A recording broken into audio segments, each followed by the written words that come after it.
Hello dear students, हम पढ़ रहे थे वांठाप गुणांक। वांठाप गुणांक में मैंने आपको बताया था किसी भी पदार्थ की प्रेक्षित मान बटा सैद्धांतिक मान क्या कहलाता था, वांठाप गुणांक के नाम से जाना जाता था। अब देखो, किसी भी विलेय पदार्थ को जब विलायक में घोला जाता है तो या तो उसके विलेय पदार्थ के अणुओं का संगुणन होता है या फिर उसका क्या हो जाता है, वियोजन आयनन हो जाता है। तो उस आधार पर वांठाप गुणांक आयोटा और वियोजन की मात्रा अल्फा या फिर संगुणन की मात्रा अल्फा, तो इनके बीच हम क्या करने वाले हैं, यहाँ पर संबंध ज्ञात करने वाले, जो हमारे न्यूमेरिकल पे बेस्ड रहेगा। तो देखो, हमारा पहला टॉपिक आता है वांठाप गुणांक आयोटा। सभी जानते हो, प्रेक्षित बटा सैद्धांतिक।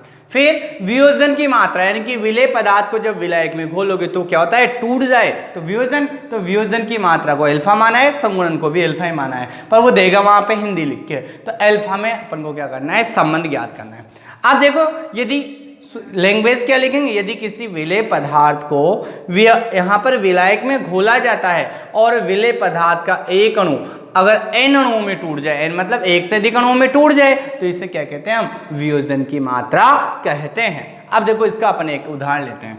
माना कि कोई विद्युत अपघट्य पदार्थ ले लिया अपने A नाम का, A नाम का कोई विद्युत अपघट्य पदार्थ है। क्लियर है यहाँ तक? मैं यहाँ पे लिख देता हूँ, ये क्या है, A नाम का। A है विद्युत अपघट्य। विद्युत अपघट्य कौन होते हैं, जो यहाँ पर जलीय विलयन में आयनित हो जाते हैं। ए नाम का कोई विद्युत अपघट्य पदार्थ ले लिया मैंने। जब इसको क्या करते हैं, हम विलेय पदार्थ को विलायक में घोलते हैं तो इसका क्या हो जाता है, वियोजन होता है और ये n अणुओं में टूट जाता है। और जो ये अणु बने टूटने के बाद वो B नाम के पदार्थ के बने। जैसे NaCl था, NaCl किसमें टूटेगा, Na+Cl- तो ऐसे B नाम A पदार्थ था, टूट कर क्या बना लिया, क्रिया कर कर इसने B नाम का कोई उत्पाद बना लिया। अब ये एक है और ये एक से अधिक अणुओं में टूटेगा, तो एक से अधिक कितने, जितने अणुओं में टूटा उसको आगे n के रूप में लगा दो। n मोल, यानी कि 2, 3, 4 कितने भी टुकड़ों में टूट सकता है। तो A नाम का कोई विद्युत अपघट्य पदार्थ है, ये Nb अणुओं में क्या होता है, यहाँ पर वियोजित हो जाता है। तो इस प्रकार हम क्या लिख सकते हैं, देखो प्रारंभ में वही हम क्या लगाएंगे, केमिकल काइनेटिक लगाएंगे। केमिकल काइनेटिक शून्य कोटि की, प्रथम कोटि की अपन अभिक्रिया पढ़ी थी, वही लगाएंगे। प्रारंभ में A नाम का जो विद्युत अपघट्य पदार्थ है उसकी टोटल मात्रा कितनी मान ली हमने, 1 मान ली टोटल। अब देखो 1 मोल मान ली। अब जब प्रारंभ में इसकी 1 मान ली तो अभिक्रिया प्रारंभ हुई नहीं। जब प्रारंभ ही नहीं हुई तो पदार्थ क्रिया करके उत्पाद नहीं बनाएगा, यानी कि अभी वियोजित नहीं हुआ। तो इसकी तो पूरी 1 मोल ले लिया अपन ने। ये 1 मोल पदार्थ Nb अणुओं में टूट रहा है तो इसका पूरा 1 मोल अभी उपस्थित है, तो यानी कि जो अभी आयनित नहीं हुआ है तो इसकी आयनित मात्रा कितनी आ जाएगी, 0 आ जाएगी। अब देखो, बाद में अंतिम अवस्था में, अंतिम अवस्था में क्या होने वाला है भाई, अंतिम अवस्था में ये होने वाला है कि ये 1 मोल पदार्थ जो A था वो Nb अणु में टूट जाता है। माना कि इसके वियोजन की मात्रा कितनी है, वियोजन को किससे दर्शाया, अल्फा है। अल्फा तो वियोजन की मात्रा, तो इतने अल्फा अणुओं में टूट गया, अल्फा वियोजन की मात्रा हो गई। अब चूंकि कितने अणु हैं, उस मोलों की संख्या को आगे मल्टीप्लाई किया जाता है। अल्फा तो वियोजन की मात्रा, जितने में टूटा उतने मोलों को आगे किया जाता है। और संगुणन होता है तो आपको पता है, 2 अणु मिलकर एक बड़ा बनाएंगे, 2 या अधिक, तो उसको यहाँ पे नीचे लिखा जाता है। जैसे हाइड्रोजन और हाइड्रोजन संगुणन हुआ दोनों का, तो क्या होगा, H2 के रूप में लिखते हैं। तो वहां पर क्या होगा, ये N इस रूप में आएगा। और यहाँ पर क्या हो रहा है, जैसे ये क्या था आपके पास, H2 था, टूटा तो 2 हाइड्रोजन हो गए, तो 2 कहाँ आएगा, ऐसे आता है ना 2 हाइड्रोजन, तो ये N के रूप में आगे आएगा यहाँ पर। तो देखो हमने वही लिखा है, अल्फा मात्रा में वियोजित हो जाता है और कितने अणु बन रहे हैं, N, तो मोलों की संख्या को आगे लगा। तो ये कितना बच जाएगा, अल्फा तो वियोजित हो ही गया, तो टोटल कितना था, 1 था, अल्फा वियोजित हो गया तो 1 माइनस अल्फा हमारे पास बच जाएगा। यहाँ तक क्लियर है? अब देखो, आप जानते हो विलेय का प्रेक्षित मान निकालोगे और सैद्धांतिक मान निकालोगे, तो विलेय का प्रेक्षित मान मापा गया मान क्या है, मापा गया मान आप देखो ना, यहाँ पे अंतिम अवस्था में ये दोनों आ गए आपके पास, तो जो नीचे के दोनों बचेंगे वो तो आपके पास क्या हो जाएंगे, प्रेक्षित मान। तो विलेय का प्रेक्षित मान कितना हो जाएगा, 1 माइनस अल्फा, दोनों को जोड़ दो, एक तो ये और दूसरा N अल्फा, हो गया प्रेक्षित मान, बटा विलेय का आप क्या निकाला है, सैद्धांतिक। तो सैद्धांतिक टोटल तो अपन ने कितना लिया था यहाँ पर, 1 मोल लिया था, तो अपन क्या कह देंगे, विलेय का सैद्धांतिक मान। सैद्धांतिक मान, सैद्धांतिक मान हमारे पास कितना आ जाएगा, 1 आ जाएगा। अब आपको निकालना क्या है, अच्छे से जानते हो सभी, वांट हाफ गुणांक। वांट हाफ गुणांक को क्या बोलते हैं अपन, आयोटा बराबर, सबको पता है वांट हाफ गुणांक आयोटा क्या बताया था मैंने, विलेय का प्रेक्षित मान। तो यहां फॉर्मूला क्या बनेगा, विलेय का प्रेक्षित मान बटा विलेय का सैद्धांतिक मान। घूम फिर के इतना सा याद रखना है अपन को, प्रेक्षित बटा सैद्धांतिक, भूल जाओ तो अगर हो गया। दोनों को सोल्व कर लेंगे तो आयोटा इज इक्वल टू क्या आ जाएगा, प्रेक्षित मान क्या लिखा अपन ने, ये देखो लास्ट वाला 1 minus alpha plus n alpha. सैद्धांतिक निकालेंगे अपन, सैद्धांतिक कितना आ गया आपके पास, 1। यही है, ये सैद्धांतिक अपन ने क्या लिख दिया, 1 लिख दिया। अब सोल्व ही तो करना है, कुछ नहीं करना है हमें, सोल्व करना है। तो देखो सबसे पहले 1 का भाग 1 में कितनी बार जाएगा, 1 बार। मैं यहाँ पे काट पीट के बता रहा हूँ, आप काट पीटने की जरूरत नहीं है, बस समझने की जरूरत है आपको, वहाँ ऐसे काटा पीटी नहीं करनी है। 1 का भाग 1 में कितनी बार जाएगा, 1 बार, यही जाने वाला है। तो देखो क्या आ जाएगा हमारे पास, आयोटा बराबर 1 का 1 में भाग 1 बार चला गया, फिर क्या बचा आपके पास, देखो यहाँ पर minus alpha plus n alpha. तो यहाँ पर ये जो दोनों मान बचे हैं इसको ऐसे कैसे उतार दे, देखो आयोटा बराबर 1 minus alpha plus n alpha, हो गया सॉल्व। अब देखो इस 1 को यहाँ पर, इस 1 को क्या कर रहे हैं अपन, आगे लेंगे और इसको माइनस वाली संख्या को पीछे लेंगे। इतना सा हमें क्या करना है, ध्यान रखना है। कैसे ध्यान रखना है, क्योंकि हमें ये क्या करना है, प्लस वाली संख्या आगे लेनी है और माइनस पीछे। निकालना क्या है लास्ट में, ओवरऑल एल्फा की वैल्यू निकालनी है। तो एल्फा की वैल्यू निकालने के लिए देखो हमारे पास क्या हो जाएगा, आयोटा इज इक्वल टू, यहाँ पर मैंने क्या किया, इस 1 को, ये 1 प्लस वाला है, इसको बराबर के इधर लाऊंगा तो क्या हो जाएगा, माइनस में। तो आयोटा -1, 1 प्लस वाला है, बराबर के इधर ले आऊंगा मैं तो कितना जाएगा, -1 हो जाएगा, ऊपर के ऊपर लाऊंगा तो बराबर क्या बचा, देखो ये तो माइनस का बचा और ये प्लस का बचा। इस माइनस वाले को तो मैं यहाँ पर, ये देखो आपको डैश डैश लगा के बता देता हूँ, पीछे लिख देता हूँ। तो देखो प्लस का क्या बचा, एन एल्फा, और माइनस का क्या बचा, एल्फा। यही बचने वाला है हमारे पास, और तो कुछ नहीं बचा। आगे सोल्व कर लेंगे तो iota -1 is equal to, alpha इसमें भी है, एल्फा इसमें भी है, क्या कर लेंगे, एल्फा कॉमन ले लेंगे। अंदर क्या बच जाएगा, एल्फा का भाग एल्फा में 1 बार, 1 को n से मल्टीप्लाई करोगे तो n, माइनस की जगह माइनस, एल्फा का एल्फा में 1 बार, ये हमारे पास आ गया। निकालना क्या है अपन को, एल्फा। तो देखो यहाँ पर एल्फा बराबर, इधर लिख देता हूँ, एल्फा इज इक्वल टू क्या आ जाएगा आपके पास, एल्फा बराबर आयोटा -1, आयोटा -1 और n-1 को आप कहाँ ले जाओ, इधर बराबर के, तो क्या हो जाएगा, बटे में आ जाएगा n-1। ये आपके पास क्या आ जाएगा, वियोजन की मात्रा का फॉर्मूला। एक बार वापस समझ लेना, माना कि A नाम का कोई विद्युत अपघट्य पदार्थ है, इसका वियोजन होता है यहाँ पर, तो वियोजन होने पर ये Nb अणु में, B नाम का पदार्थ है नया बना जो, N अणुओं में टूट जाता है, तो Nb अणुओं में टूट गया। अब देखो प्रारंभ में इसका 1 मोल ले लिया अपने, सैद्धांतिक मान भाई इसकी 1 मोल मात्रा ली थी। अभी कितने मोल में टूटेगा कोई भी पदार्थ, तो 1 मोल ले ली। जब अभिक्रिया यहाँ हुई नहीं तो पूरा 1 मोल है, तो यहाँ पर वियोजन की मात्रा कितनी आएगी, 0। अब देखो अंतिम अवस्था में जब ये टूट जाता है, N अणुओं में टूट जाएगा, तो देखो क्या लिख सकते हैं हम, यहाँ एल्फा वियोजन हो जाता है और जितने अणु में टूटा उसको आगे मल्टीप्लाई किया जाता है, और अगर संगुणन होगा तो यहाँ नीचे लिखा जाता है ऐसा इनको। तो ये मल्टीप्लाई कर दिया इनको, और तो कितना बचा यहाँ पर, 1 तो टोटल थी, एल्फा तो वियोजित हो गया, तो एल्फा को घटा दो तो टोटल जो सांता होगी वो आ जाएगी। प्रेक्षित मान, तो विलेय का प्रेक्षित मान दोनों को जोड़ दो, और सैद्धांतिक तो अपन ने 1 माना ही, तो प्रेक्षित बटा सैद्धांतिक क्या हो जाएगा, आयोटा। तो आयोटा इज इक्वल टू प्रेक्षित मान बटा सैद्धांतिक मान लिख दिया अपन, 1 का भाग 1 में 1 बार चल जाएगा। फिर देखो आगे 1 minus alpha plus n alpha, ये हमारे पास बच जाएगा। इस 1 को प्लस वाला है, मैं बराबर की इधर ले आऊँ तो क्या हो जाएगा, माइनस में तो आयोटा तो है ही सही, इधर 1 इधर आएगा तो क्या हो जाएगा, -1 बराबर क्या बच गया यहाँ देखो, आप प्लस वाली संख्या को मैं आगे लिख दूँ, एन अल्फा, और ये माइनस वाले को मैं क्या कर दूं, पीछे लिख दूं, तो ये माइनस अल्फा हो गया।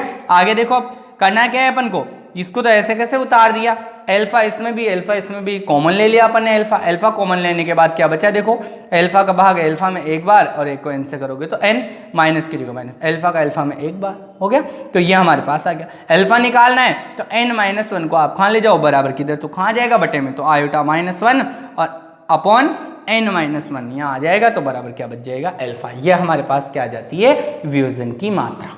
क्लियर है यहाँ तक। अब देखो, अब दूसरे में पढ़ते हैं वन हाफ गुणांक आयोटा। वह संगुणन, अगर एक या एक से अधिक, दो या दो से अधिक पदार्थ या अणु मिलकर क्या करते हो, एक अणु का निर्माण कर ले, तो संगुणन की मात्रा हो जाएगी। अब देखो, किसी भी पदार्थ में संगुणन की मात्रा को समझने के लिए हमें क्या करना है, वही same to same procedure follow करना है, और कुछ नहीं है हमारे पास। तो देखो, सबसे पहले तो हम क्या करेंगे, यहाँ पर कोई भी पदार्थ लेंगे अपन, माना कि ए नाम का पदार्थ है, ये ए नाम का क्या ले लिया हमने, कोई पदार्थ ले लिया, इसके कितने अणु ले लिए, एन अणु लिए मैंने। देखो यहाँ तो एक अणु था, टूटा था क्योंकि ये एन अणु में, यहाँ एन लेंगे और मिलकर क्या बनेगा, एक। तो एन, ए नाम के कोई अणु ले लिए, ए नाम के अणु ले आए मैंने, कोई विद्युत अपघट्य पदार्थ के रूप में नहीं है बल्कि संगुणन के रूप में है। तो देखो, ए नाम का कोई पदार्थ ले लिया जिसके एन अणु है, ये आपस में क्रिया करके, माना कि जब ए बहुत सारे मिलकर बी नाम का कोई पदार्थ बना लेंगे, तो ये बी नाम का कोई पदार्थ बना लिया, तो ये क्या हो गया, सारे एन अणु मिलकर बी नाम का पदार्थ बनाएंगे तो वो बड़ा रहेगा, तो कितना होगा, तो इसके एन अणु वो कहाँ जाएंगे, नीचे, यहाँ मल्टीप्लाई में, जैसे 2, 3, 4 जितने मिलेंगे वो यहाँ आ जाएंगे। तो एन, यहाँ पर एन अणु है, ए नाम के कोई पदार्थ के, वो आपस में संगुणित होते हैं और क्या करते हैं, बी एन नाम का कोई उत्पाद बनाते हैं। अब वही फॉर्मूला अप्लाई करेंगे अपन प्रारंभ में।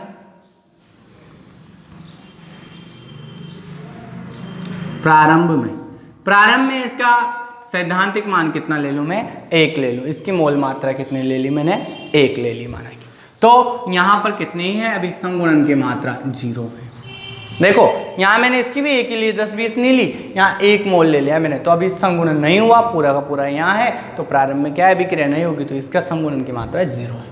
अब देखो, अंतिम अवस्था में,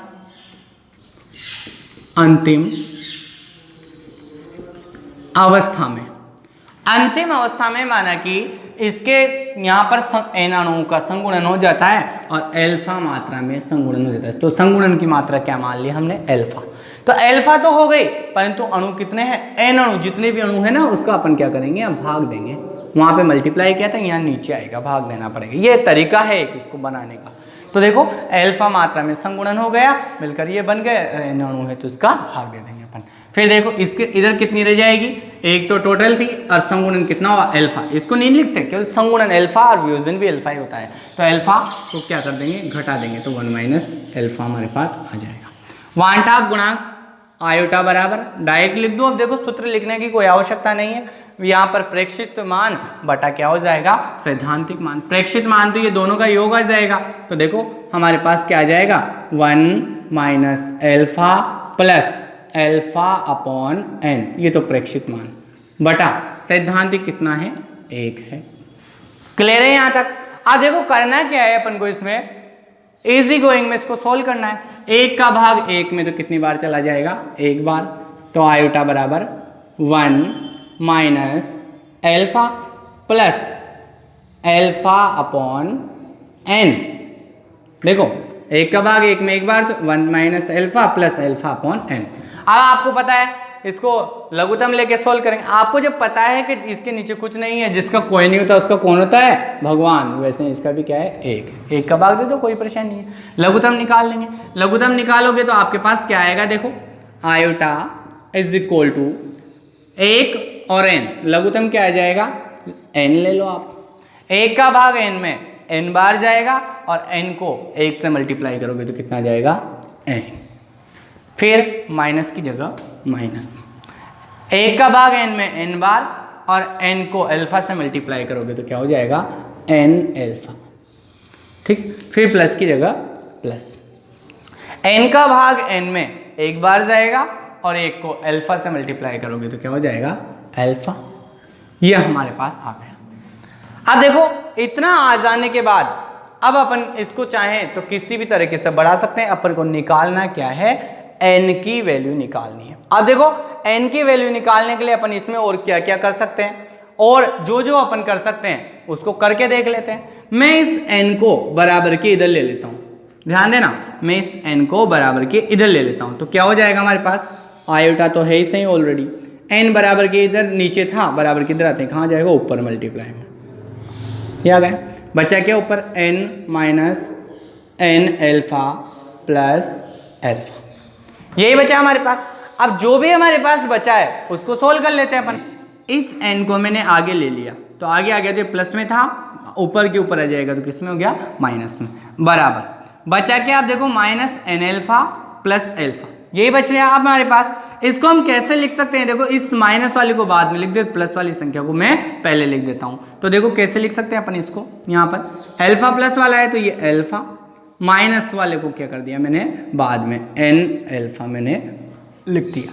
अब देखो सोल्व करना है, इनका भी क्या कर लो, लस ले लो, यहाँ पर आप क्या कर लो, बाहर कॉमन निकाल लो, तो यहाँ पर n और n है तो n क्या कर लिया, कॉमन ले लिया अपन ने। फिर क्या बचा, यहाँ देखो n का भाग n में एक बार, और एक को आयोटा से करोगे तो आयोटा, माइनस n का n में एक बार, तो ये हमारे पास आ गया। फिर देखो अल्फा इसमें भी है, अल्फा इसमें भी, तो अल्फा क्या कर लिया, कॉमन ले लिया।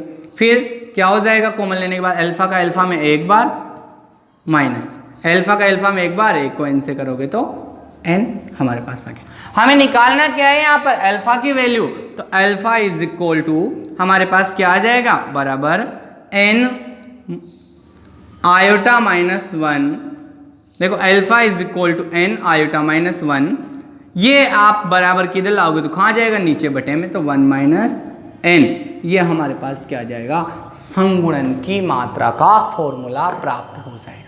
अब देख लो आराम से, एक बार मैं क्लियर कर देता हूँ आपको। a मान लिया, एक मान ली इसकी a की सांद्रता, और यहाँ पर कितना, अभी अभिक्रिया प्रारंभ नहीं हुई तो 0 है। अब कुछ समय बाद क्या होता है, ये n अणु मिलकर, a पदार्थ के n अणु मिलकर क्या कर लेते हैं, bn बना लेते हैं संगुणन के पश्चात। तो संगुणन की मात्रा अल्फा है, और चूंकि हम जानते हैं संगुणन हुआ है तो बहुत सारे अणु मिलकर एक बड़ा अणु बनाए, इसलिए यहाँ बटे में n लगाएंगे, मल्टीप्लाई नहीं करेंगे, क्योंकि ये टूटा नहीं है बल्कि जुड़ा है। फिर देखो आगे यहाँ पर, क्योंकि यहाँ अणुओं की संख्या घट जाती है इसलिए भाग दे रहे हैं। आगे देखो संगुणन की मात्रा अल्फा हो गई, तो अब टोटल कितनी थी, एक थी, एक में से क्या कर दो आप, अल्फा को घटा दो, तो यहाँ कर इसकी बच जाएगी, जितने मोल बचेंगे। आयोटा निकालना है, प्रेक्षित बटा सैद्धांतिक, ये प्रेक्षित दोनों को जोड़ के 1 minus alpha plus alpha upon n बटा सैद्धांतिक कितना है, 1। देखो यहाँ पर 1 का भाग 1 में एक बार, तो 1 minus alpha plus alpha upon n लिख दिया अपन ने। यहाँ इसके नीचे कुछ नहीं है तो बटा 1 लगा दिया, n कॉमन ले लेंगे, n कॉमन ले लिया अपन ने। फिर देखो क्या कर रहे हैं, 1 का भाग n में n बार, n को 1 से मल्टीप्लाई करोगे तो n, फिर 1 का भाग n में यहाँ पर n बार, और 1 को क्या करोगे, अल्फा से मल्टीप्लाई करोगे तो n अल्फा, फिर प्लस की जगह प्लस, फिर क्या हो जाएगा, n का n में एक बार, और 1 को अल्फा से करोगे तो अल्फा आ गया। अब देखो मैंने क्या किया, ये n बटा वाला था, इसको बराबर के इधर ले लिया, तो क्या हो जाएगा, नीचे बटे में था, बराबर के इधर आते हैं, ऊपर आ जाएगा, तो ऊपर आ गया मल्टीप्लाई, बराबर n minus n alpha plus alpha, ऐसे कैसे उतार दिया। और क्या किया है मैंने, देखो ये जो प्लस वाला n है इसको ऊपर के ऊपर ले लिया मैंने इधर, तो क्या हो गया, माइनस में आ गया, बराबर बचा क्या, minus n alpha plus alpha, plus वाले को मैंने आगे लिख दिया तो प्लस अल्फा, और इसको मैंने क्या कर दिया, पीछे लिख रखा है, तो माइनस n अल्फा। फिर देखो आगे यहाँ पर कॉमन ले लेंगे, n इसमें भी है, n इसमें भी है, n कॉमन ले लिया हमने। n कॉमन लेने के बाद क्या हो जाएगा, देखो n का भाग n में एक बार, 1 को आयोटा करोगे तो आयोटा, माइनस की जगह माइनस, n का n में एक बार हो गया, बराबर अल्फा इसमें भी कॉमन ले लिया, अल्फा का अल्फा में एक बार, माइनस की जगह माइनस, अल्फा का अल्फा में एक बार, n से मल्टीप्लाई करेंगे तो n आ गया। अल्फा लिखना है तो अल्फा बराबर ये लिख दोगे, और 1 माइनस n को इधर लाओगे तो कहाँ जाएगा, बटे में, तो हमारे पास संगुणन की मात्रा भी आ गई। तो वियोजन और संगुणन की दोनों के फॉर्मूले आपके पास आ चुके हैं, आपको ये फॉर्मूले भी शॉर्ट में याद रखना है। अब इसका बाद हम एक इसका न्यूमेरिकल कर लेते हैं। K4FeCN6 नाम का कोई उपसहसंयोजी यौगिक दिया हुआ है का 0.1 मोलरता वाला विलयन, सांद्रता भी उसने दे दी, 27 डिग्री सेंटीग्रेड ताप पर ताप उसने दे दिया, 46% क्या होता है, आयनित होता है, इनकी अल्फा की मात्रा भी उसने दे दी। विलयन का परासरण दाब पूछ रहा है वो आपसे पाई। तो देखो आप जानते हो फॉर्मूला क्या होता है, सूत्र परासरण दाब मैंने आपको पढ़ाया था, पाई, देखो सूत्र होता है परासरण दाब pi is equal to CRT ये आया था, परंतु आपने पता है अगर विलयन में विलेय पदार्थ का संगुणन या वियोजन होता है तो उसको संशोधित करके बनाया था, आयोटा लगाया गया था आगे हर एक समीकरण के। तो ये आपका क्या आ जाएगा, सूत्र आ जाएगा। देखो परासरण दाब पाई का मान, आप तो ऐसे तो डायरेक्ट तो निकाल सकते थे, पाई निकालना है तो C सांद्रता दे रखी है, R की वैल्यू दे रखी है गैस स्थिरांक की, T परमताप होता है जो केल्विन में होता है, तो इसको केल्विन में चेंज करके अपन रख सकते थे, लेकिन आयोटा हमारे पास नहीं है, तो सबसे पहले हमें क्या करना पड़ेगा, इसके लिए आयोटा निकालना पड़ेगा। कुछ तो सोल्व कर लेते हैं, जैसे यहाँ पर T बराबर टेम्परेचर बराबर क्या है 27 डिग्री सेंटीग्रेड, यही है, तो इसको हमें किसमें चेंज करना पड़ेगा, केल्विन में। तो 27 डिग्री सेंटीग्रेड में आप क्या जोड़ दो, चूंकि 0 डिग्री सेंटीग्रेड बराबर 273 केल्विन होता है, तो इसमें क्या कर दो 273 जोड़ दो, तो आपके पास कितना जाएगा, केल्विन में मान आ जाएगा, तो 300 केल्विन आपके पास वैल्यू आ जाएगी। ताप आ गया आपके पास।